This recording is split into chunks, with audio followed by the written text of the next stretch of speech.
Hi everyone, I'm Michelle Kelly. Welcome to Be in the Change. I'm going to get started by reciting my inspiration. Our deepest fear is not that we're inadequate. Our deepest fear is that we are powerful beyond measure.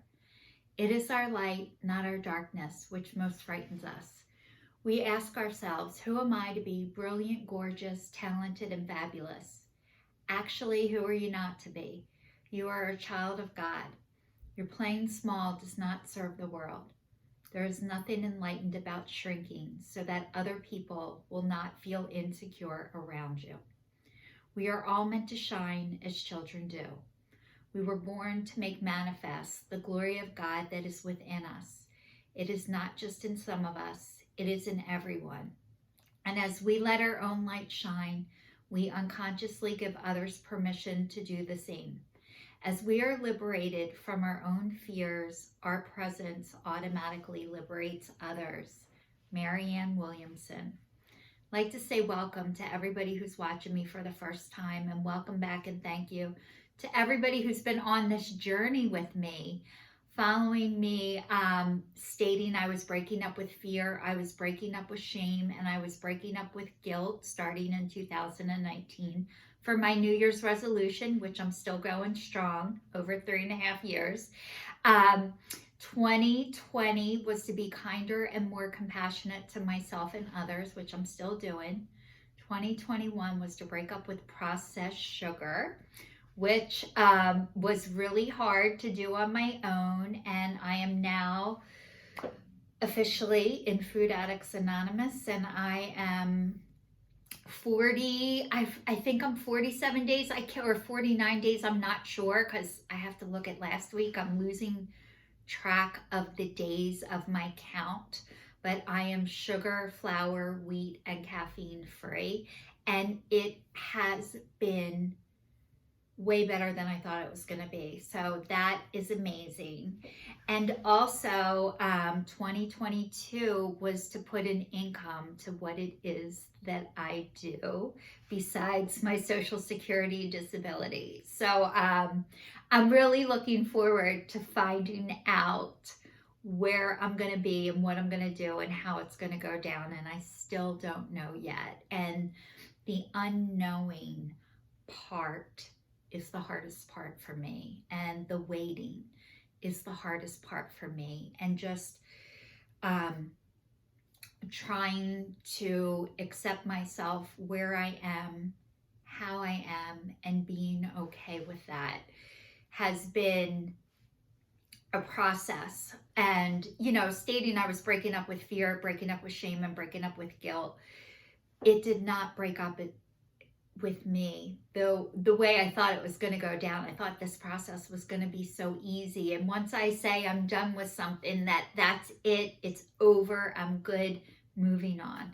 And I wish things were that simple, but they're just not. And a lot of times breaking up with things, it doesn't happen on the first breakup or the second breakup or the third breakup or even the fourth. So I just want to let you guys know, I've shared with you before that I am in recovery.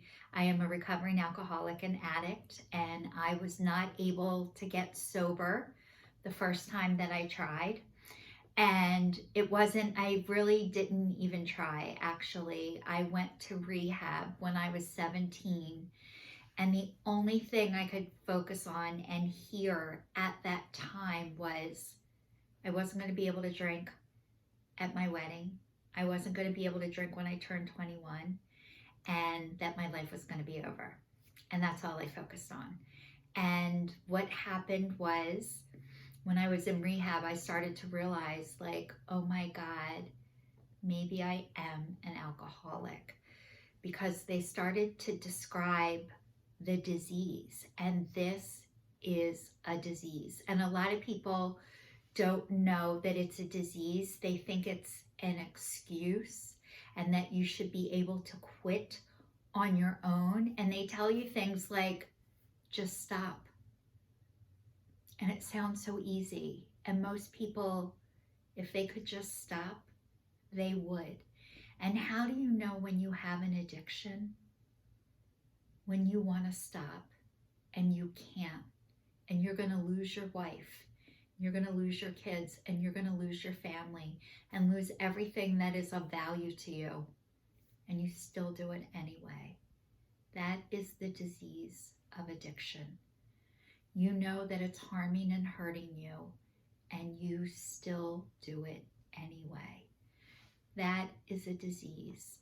And until it happens to you, until you're in that situation, it's hard to see it differently. At least it was for me. So I relapsed after the first rehab because I didn't want to be an alcoholic, and I didn't want to be like everyone else was that I was going to meetings with. And it took me, I relapsed for 4 months before I was able to get sober again. So it took me 2 times. So it wasn't my first time. And then, even when I tried to quit smoking, I didn't quit smoking the first time I tried. I didn't quit smoking the second time I tried. But every time I tried to quit, the time got closer and closer together until finally my dad paid for me to go. I didn't even pay for it myself, to go get hypnotized to quit smoking. And it was funny, not funny. They collected cigarettes during the break, and I wouldn't give my cigarettes or my lighter because I thought, I'm going to need these for later. And I never smoked after that. And that was over 20 years ago. So that was a miracle. And so then I've dealt with coming out of workaholism, coming out of codependency. And, now I'm coming out of a food addiction. So I've been working on this stuff, coming out of addictions, since I've been 18 years old. And to realize there is addiction upon addiction upon addiction in me, in my life, and that I need to work on this stuff. So what has it been like coming out of this food addiction? I used to joke and laugh about it. Haha, I'm like Buddy the Elf. I love sugar. All of this stuff, I would make fun of it first. But really, it's actually sad. I couldn't stop eating things that made me feel bad, and my body had physical reactions to it, to the point that I didn't feel good. I started to associate not feeling good with some of the food that I was eating. And there were times when I knew I wasn't going to feel good, and I still did it anyway. And that is the disease of addiction. And it's not an excuse. It wasn't, I didn't stop. I couldn't stop on my own and without help and without support. And I have a connection to a higher power, to God, which a lot of times they suggest that you find a connection to something that isn't yourself. And my process started with when I was little. We didn't go to church every week, but I went to Catholic school. But my connection started with Breakfast with the Beatles every Sunday morning. We listened to Breakfast with the Beatles every Sunday with Helen Light on Magic MGK. It was MGK 102.9, I think it was. And that was our church, was music and the Beatles. So whenever I hear the Beatles, I know it's God giving me a sign. And music is one of my ways that I feel connected to God. And there's other ways I feel connected is whenever I see feathers. If I see feathers, I'm like, oh my God, that's God sending me a sign. My one girlfriend said about wind chimes. When you hear wind chimes, every time you hear them chime, an angel gets their wings. So I went out and got wind chimes, and every time I hear them ring, I'm like, oh my God, angels are getting their wings. So those are signs for me. Seeing birds, hearing special, now it's weird.